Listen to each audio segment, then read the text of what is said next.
It is impossible to have authentic rest without the person of Christ. I was reading the Gospel of John, in John chapter 6. It's a pretty famous gospel for a lot of us, especially this chapter, because this is where we get a lot of our Eucharistic theology. But as I was reading John chapter 6 earlier today, what stood out to me, it wasn't the Eucharistic theology, it wasn't him talking about how his flesh is true food and his blood is true drink, even though that's true.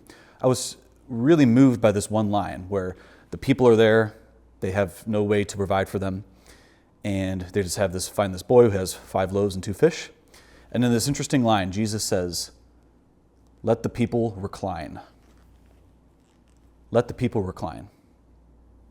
Before Jesus feeds them, he has them recline. He has them sit, and he has them get comfortable.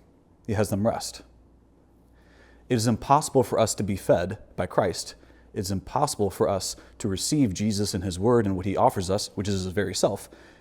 It's impossible to receive that unless we are first in a posture of receptivity, if we are first in a posture of rest. I was recently at a friend of mine's house, and he's married, and they have a kid, and the kid was running around. They couldn't feed that child because the child was squirming and going all over the place.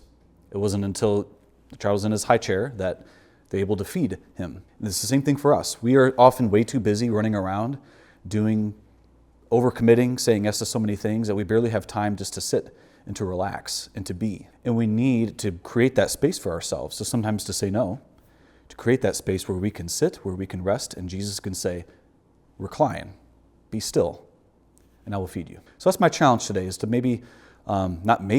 definitely today, make some time just to sit and to be still, to recline, and to break open the Word of God, and to receive what Jesus has to offer you. And another concrete challenge for you to do every day is to share a meal with someone. I think in the midst of our busy schedules, it can be easy just to drive through somewhere, eat by ourselves, but it's so important to share meals together. And so, again, your challenges today are, number 1, rest, recline, put your feet up, break open the Word of God, and read the gospel. Read what Jesus is saying to you.